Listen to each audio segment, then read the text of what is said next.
Film dibuka oleh kisah dari seorang Yuki. Di dunia dulu, sebelum Yuki masuk isekai, Yuki adalah seorang yang sangat jenius. Meskipun begitu, Yuki nggak mau memperlihatkan kepintarannya di depan umum.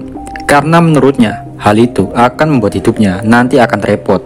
Hidup Yuki sangat membosankan. Uang ataupun kesenangan lain, semua dapat diperoleh Yuki dengan mudah. Namun saat Yuki beranjak SMA, saat itu ayah dan ibu Yuki beserta Yuki pergi dengan mobil. Tiba-tiba ada truk menabrak mobil mereka. Kecelakaan itu membuat orang tua Yuki mati, tapi Yuki berhasil selamat. Hal itu membuat cara pandang Yuki kepada dunia ini berbeda. Yuki ngerasa dunia ini nggak adil karena yang dapat hukuman hanyalah sang sopir truk, tapi perusahaan yang memperkerjakan mereka bebas dari hukuman. Dan menurut Yuki itu nggak adil karena pabrik atau perusahaan itu asal-asalan mencari pekerja yang tidak andal dalam nyupir. Sejak detik itu, Yuki ingin menghancurkan segalanya dengan cara menguasai dunia, dengan menjadi orang yang penting di negara untuk membangun peradaban yang dia inginkan. Namun sebelum mimpinya terwujud, Yuki malah ditransfer ke dunia isekai. Dan dalang dibalik ini semua adalah Kazarim. Saat itu, posisi Kazarim udah mati dan dia dendam dengan model roh. Kazarim dapat memanggil Yuki dari dunianya. Saat itu, tujuan Kazarim adalah mengambil tubuh Yuki. Tapi semua itu gagal karena Yuki mempunyai skill yaitu kreator. Berkat skillnya, Yuki dapat membuat tunduk Kazarim. Shin pun balik ke masa sekarang. Saat Yuki kabur dari Konoha, dia bertemu Ren dan Gi. Dengan spontan, Footman menyerang mereka. Namun muncul Mizari dan menahan serangan Footman. Gi berkata jika dia tertarik sama Yuki. Yuki pun sok kenal dan sok dekat dengan Gi. Yuki juga mengajak Gi untuk bergabung. Di sana mereka berdua mengobrol. Dari obrolan itu, Yuki menyimpulkan jika Gi dan Rudra itu bermusuhan. Dan oleh sebab itu, Gi ingin menghentikan keinginan Yuki untuk bergabung dengan Rudra. Yuki menghela nafas panjang dan menantang Gi untuk bertarung. Mizari dan Ren yang mendengar itu emosi dan mengeluarkan aura membunuhnya. Sementara Gi hanya tertawa mendengar tantangan itu. Di situ Laplace hanya mikir gimana cara membebaskan Footman yang sekarang lagi ditahan Mizari. Namun gak lama, Gi memberikan perintah kepada Mizari untuk membebaskan Footman. Seketika Yuki pun menendang Gi tepat di kepalanya. Namun kepala Gi begitu keras kayak batu. Gi hanya diam melihat Yuki. Gi pun berkata jika Yuki gak sanggup menghibur dirinya, maka Gi akan membunuh semua anak buah Yuki yang ada di situ. Kini tangan Gi muncul api yang membentuk naga dan Gi pun menyerang Yuki. Meskipun Yuki punya anti sihir yang dimana serangan Gi nggak bisa membuat Yuki kesakitan, namun api Gi nggak berhenti membakar apapun. Dan dengan sekejap, semua area di sekitar Yuki dipenuhi dengan api. Dan jika dibiarkan terus, Yuki akan mati karena kekurangan oksigen. Yuki terus mencoba berusaha untuk tetap tenang, tapi hasil akhir sudah ditentukan karena terlalu overpower. Gila yang menang. Sedangkan Yuki hanya terbaring di tanah. Laplace cuma bisa diam karena terlalu takut dengan Gi untuk bisa membuat Yuki kabur. Laplace berpura-pura untuk mengkhianati Yuki. Gak lama Yuki juga bangun. Dalam hatinya dia emosi karena merasa terlalu lemah. Setelah itu muncul suara misterius. Suara itu berkata jika Yuki mau bertukar tempat dengannya, maka suara itu akan mewujudkan impian Yuki. Dengan spontan Yuki menolak karena dia ingin mencapai keinginannya dengan tangannya sendiri. Seketika suara itu langsung hilang. Yuki masih mencari celah dan berpikir apa yang akan Gi lakukan.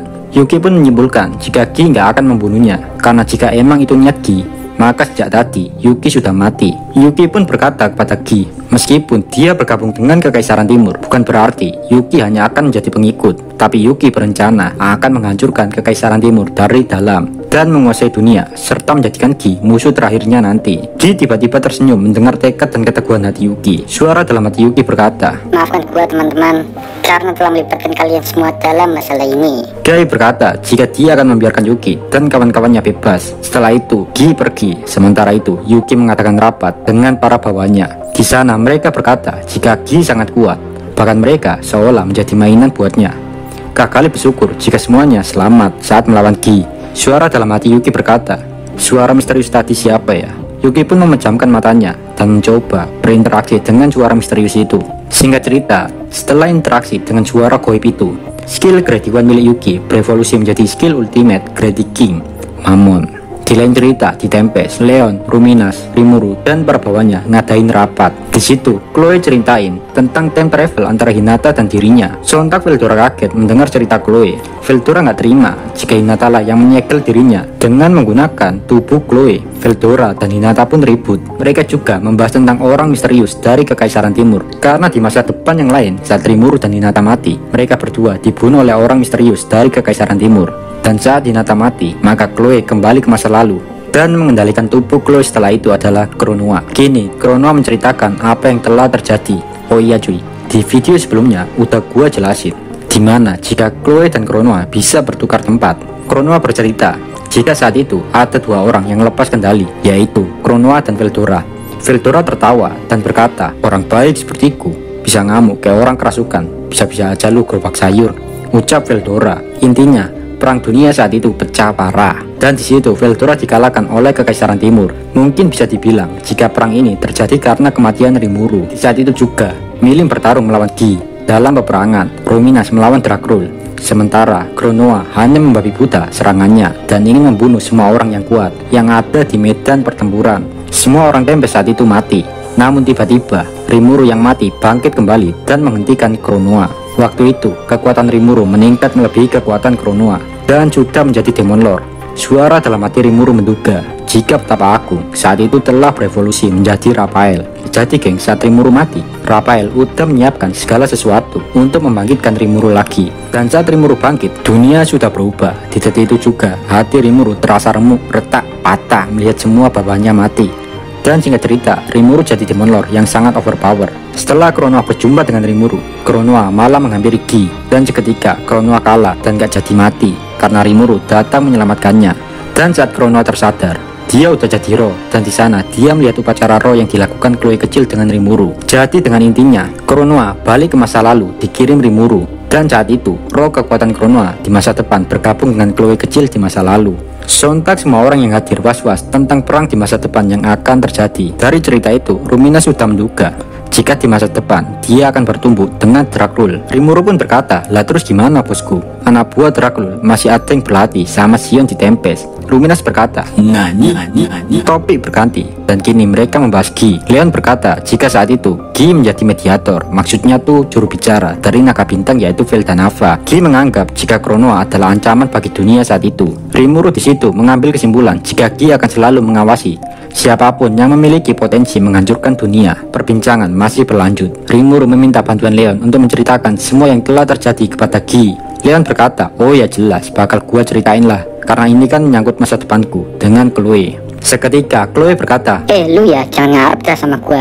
Sontak Leon jadi sad boy TikTok, ditemenin lagu duka Last Chill. Saat mereka akan menutup pertemuan, nggak lama udah ada Gi jalan menuju Tempest. Sontak Diablo yang melihat penampakan itu langsung menutup pintu, tapi Gi tetap menerobos masuk. Singkat cerita, saat Gi mau memasuki ruangan, Diablo mengajak Gi untuk mengobrol. Dari kejauhan, semua orang kaget dengan keakraban mereka, karena seolah-olah Diablo sudah seperti teman dekat dari Gi.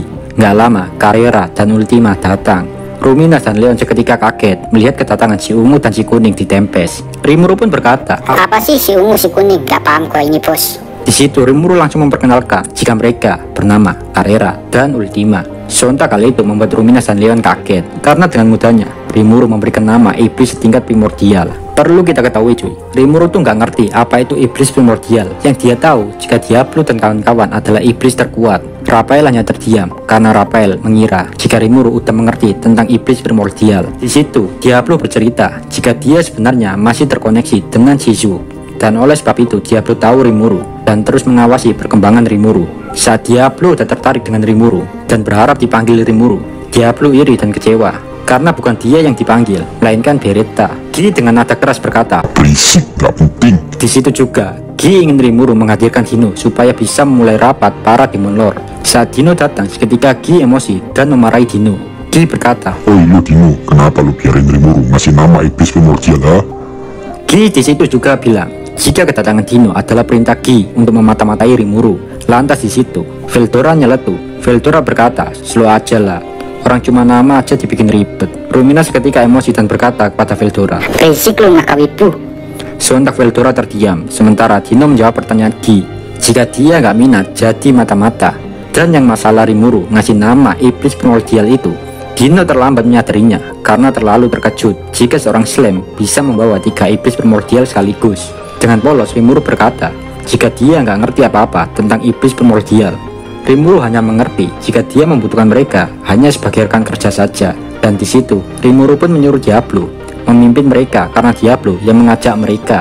Dari pembicaraan ini, Rimuru ingin menyelamatkan dirinya dan melemparkan semua kesalahan pada Diablo. Namun anehnya, Diablo malah senang karena baginya Rimuru sudah percaya padanya. Guy berpikir jika Rimuru hanyalah korban, makanya Guy pun nyerah. Dan yang Guy kenal dari Diablo adalah orang yang jalan pikirannya tidak bisa ditebak dan aneh gitu. Guy mengganti topik pembahasan. Guy berkata jika Rimuru telah menggagalkan rencananya saat peristiwa di tempatnya Ruminas. Guy udah mengamati Granbell dan udah berencana. Jadi saat penyerangan Granbell ke kastil Ruminas, Guy mengirim Mizari untuk membunuh para dewan dengan tujuan membuat para petinggi dan dewan dari negara barat lebih menakuti Demon Lord. Jika mereka udah takut, maka negara barat akan bersatu. Dan perlu kita ketahui, jika keluarga Rosso adalah orang yang paling berpengaruh di bangsa barat. Dan saat perang di Ruminas, jika Granbell kalah, maka akan terjadi perang di antara bangsa barat. Di saat mereka sedang terpecah belah, jika Kekaisaran Timur melihat hal itu dan menyerang mereka, maka bangsa barat otomatis akan kalah. Namun rencana Guy membuat bangsa barat bersatu gagal karena di sana udah ada Testarossa. Guy di situ emosi dan berkata jika Rimuru harus bertanggung jawab atas semua yang telah terjadi. Rimuru hanya terdiam dan gak bisa jawab Guy. Sedangkan Rimuru sendiri berpikir jika tindakan Guy emang baik sih, tapi kayak kurang ngotak gitu. Diablo di situ angkat bicara jika cara Guy terlalu kuno. Menurut Diablo, membuat manusia takut tidak akan menyelesaikan masalah, karena lambat laun mereka juga akan lupa dan bertindak seenaknya lagi. Diablo berkata jika dia lebih suka cara Rimuru memimpin manusia. Diablo tertawa. Diablo mengatakan jika Rimuru akan mengendalikan dunia tanpa menumpahkan darah lebih banyak seperti cara Guy. Diablo pun menerangkan jika Rimuru akan menciptakan dunia mimpi, di mana dunia itu penuh dengan rasa bahagia karena di sana ada komik, film, dan musik. Dengan kebahagiaan yang simpel itu, yang belum ada di dunia ini, maka semua orang akan menyanjung dan menghormati Rimuru. Lambat laun, semua orang akan mengikuti Rimuru tanpa paksaan dan saling bekerja sama untuk mempertahankan kebahagiaan itu. Dan otomatis mereka nggak akan lagi berperang, karena perang akan menghancurkan semua kebahagiaan yang selama ini mereka bangun. Semua orang tidak percaya, sekaligus mereka juga kagum jika rencana Rimuru untuk masa depan sangat luar biasa. Suara dalam hati Rimuru berkata jika dia nggak pernah mikirin sedetail itu. Atas nama Octagram, mereka setuju jika Rimuru harus bisa mengurus negara-negara barat. Leon berbisik pada Rimuru untuk berhati-hati sama Carrera, karena Carrera biasanya mengeluarkan sihir tingkat nuklir jika moodnya sedang tidak baik-baik saja. Ruminas juga ikut membisiki Rimuru jika Ultima juga rada stres, dimana dia kayak orang psikopat. Dan yang paling bikin stres lagi adalah si Testarossa. Rimuru seketika berkata, Nani? Karena pembahasan udah nggak menarik, Dino, Ramirez, dan Veldora pengen balik kerja lagi. Sontak Guy nggak percaya jika pemalas seperti Dino mau bekerja. Guy berpikir jika Rimuru melakukan jampi-jampi kepada Dino agar mau nurut sama Rimuru. Tapi Rimuru membantah jika semua itu salah, karena Rimuru hanya menerapkan aturan. Jika ditempes, kalau nggak kerja ya nggak makan. Setelah itu, Guy menceritakan jika dia baru aja ketemu Yuki. Di saat itu juga mereka tahu jika Yuki itu si polos tapi busuk, dimana di luar dia kayak kepala asosiasi kebebasan, namun sebenarnya dia adalah orang jahat yang memimpin organisasi Cerberus. Lantas Rimuru penasaran kenapa Guy melepaskan Yuki hidup gitu aja. Guy berkata jika dia butuh kekuatan Yuki untuk melawan Kekaisaran Timur. Dengan senyuman jahat, Guy mengatakan jika dia adalah orang yang akan mencegah kehancuran umat manusia. Tapi geng, tujuan Guy gak semulia itu. Dia hanya ingin membiarkan para iblis menguasai manusia. Di situ juga Rimuru bercerita tentang Kronua kepada Guy. Guy berkata, menarik. Dan seketika dia menyerang Chloe dengan pedangnya, tapi untungnya Chloe menahannya. Chloe dan Guy pun bertarung hingga semua orang, bahkan Rimuru juga nggak bisa melihat kecepatan kedua orang itu. Sementara Leon sangat kesal karena Guy seenaknya saja menyerang orang yang dia cintai. Leon terus memarahi Guy, tapi Chloe berhasil menenangkan fans beratnya itu, yaitu Leon. Raphael mempunyai pendapat jika Chloe bisa menghentikan waktu. Rimuru sontak ngerasa ngeri karena jika Chloe bisa menghentikan waktu, maka dengan kata lain, Guy juga lebih parah kekuatannya karena dia bisa seimbang melawan Chloe. Singkat cerita, pertemuan itu berakhir karena hari sudah mulai malam. Para tamu pun makan malam di Tempest, termasuk Guy. Semua orang bahagia dengan hidangan yang ada di Tempest. Selesai makan, Demon Lord pulang. Tapi sebelum itu, Leon berkata kepada Rimuru, jika Chloe udah bosan, maka Leon akan menjemputnya. Sontak Chloe menolak dan berkata jika dia lebih nyaman di Tempest. Sebelum Leon pulang, Chloe memberikan sedikit kehangatan kepada Leon dengan pelukan. Leon juga membisikkan Rimuru jika Rimuru harus bisa menjaga Chloe. Dan setelah itu, semua Demon Lord pun pergi dari Tempest. Beberapa bulan telah berlalu, keuangan, bisnis, dan kerjasama di negara Tempest berjalan dengan lancar. Dan dengan hadirnya kereta sihir buatan Tempest, semua negara tidak takut tentang masalah kekurangan makanan. Karena dengan kereta itu, mereka bisa lebih cepat mendistribusikan makanan. Rimuru di sini masih gelisah mikirin tentang Kekaisaran Timur yang udah bersiap menyerang bangsa-bangsa Barat. Ada kemungkinan jika Kekaisaran Timur akan mulai invasi melalui hutan Jura. Mereka semua pun memikirkan strategi terbaik jika perang itu terjadi. Di situ ada Benimaru dan Sion, sementara Diablo masih melerai pertengkaran Ultima dan Carrera. Nggak lama Diablo datang. Mereka mulai membahas tentang banyaknya orang yang ingin jadi warga Tempest. Tapi Rimuru masih memikirkan jika banyak orang di Tempest dan lapangan kerja tidak mencukupi mereka semua, maka akan timbulnya masalah ekonomi di masyarakat Tempest. Dan di saat itu juga kejahatan akan mulai ada di negara Tempest. Jadi sementara Rimuru menolak orang-orang asing yang ingin jadi warga Tempest. Di sini Rimuru memutuskan untuk mengangkat Gobuta menjadi panglima angkatan darat. Ya meskipun Gobuta agak bodoh, tapi secara skill dia udah layak jadi jenderal. Sementara Hakuro menjadi penasihat militer. Dan itu semua di bawah pimpinan Benimaru. Benimaru statusnya menjadi pemimpin militer. Dan di sana ada 3 legiun. Legiun pertama dipimpin Gobuta dengan 12.000 pasukan. Legiun kedua dipimpin Gerudo dengan 37.000 pasukan. Dan yang terakhir dipimpin Gabiru dengan 3.000 pasukan. Jadi total semua legiun ada 52.000 pasukan. Selain menjadi pemimpin, Benimaru juga mempunyai pasukan yaitu Kurenai berjumlah 300 pasukan dengan kekuatan A+.